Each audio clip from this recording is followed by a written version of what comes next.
நித்யானந்தா இவர் தமிழ்நாட்டின் திருவண்ணாமலையில் அருணாச்சலம் மற்றும் லோகநாயகி தம்பதிக்கு மகனாக பிறந்தார்.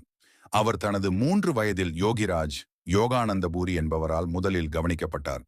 12 வயதில் இருந்து சக்தி வாய்ந்த ஆன்மீக அனுபவங்களை பெற்றதாகவும் 22 வயதில் முழுஞானம் பெற்றதாகவும் அவர் கூறுகிறார். Welcome to Vamsika channel. 24 வயதில் நித்யானந்தா என்ற பெயரில் தனது பொது வாழ்க்கையை தொடங்கிய இவர் இமயமலையில் துறவரத்தில் அலைந்த நாட்களில் ஒரு மாய அனுபவத்தில் மகாவதார் பாபாஜியால் இந்த பெயர் அவருக்கு வழங்கப்பட்டது என்று அவர் கூறுகிறார். 2003இல் கர்நாடகா மாநிலம் பெங்களூருக்கு அருகிலுள்ள பிடாடியில் தியானபீடம் என்ற ஆசிரமத்தை தொடங்கினார். அவரால் நிறுவப்பட்ட நித்யானந்தா தியான பீடம் அமெரிக்காவிலும் இந்தியாவிலும் கலாச்சார நிகழ்வுகளை நடத்துகிறது. பல சர்ச்சைகளில் சிக்கிய நித்யானந்தா கடந்த 2019ஆம் ஆண்டு இந்தியாவை விட்டு தலைமறைவானார். நித்யானந்தா எங்கே இருக்கிறார் என்பதை 5 வருடங்களுக்கு பிறகு தமிழக அரசு அறிவித்திருக்கிறது.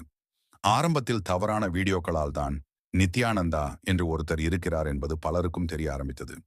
அதன் பின்னர் இவருடைய சொற்பொழிவுகளுக்கு பலரும் ரசிகர்கள் ஆகிவிட்டார்கள். அதீத குற்றச்சாட்டுகள் தன் மீது விழுந்த காரணத்தால் திடீரென ஆசிரமத்தை காலி செய்துவிட்டு இந்தியாவை விட்டு தலைமறைவானார். இந்த நிலையில் திடீரென தான் ஒரு நாட்டையே உருவாக்கி இருப்பதாக அறிவித்திருந்தார். அந்த நாட்டிற்கு தனியாக வலைப்பகுதியெல்லாம் இருக்கிறது, அதில் போய் நீங்கள் குடியுரிமை வாங்கிக் கொள்ளலாம் என்றும் தெரிவித்தார். நித்யானந்தாவிடம் இருக்கும் சிஷ்யைகளுக்காகவே கைலாசா போகலாம் என அப்போது பெரிய அளவில் கிண்டலாக பேசப்பட்டது. ஒரு சிலர் நிஜமாகவே அந்த வலைதள பகுதியில் போய் சிட்டிசன்ஷிப்புக்கு விண்ணப்பித்தார்கள். இந்த நிலையில் இந்தியாவில் இருக்கும் நித்யானந்தாவின் ஆசிரமங்களை தர்கார் பொறுப்பில் விடுவதற்கு தமிழக அரசு முடிவு செய்தது. இதற்கு மறுப்பு தெரிவித்து நித்யானந்தா மனு அனுப்பியிருந்தார். அப்போதுதான் தமிழக அரசு நித்யானந்தா இந்தியாவிலேயே இல்லை என்று தெரிவித்திருக்கிறது. இறுதியில் அவர் தென் அமெரிக்காவில் உள்ள ஈக்வடாரில் இருப்பதாக தெரிய வந்துள்ளது.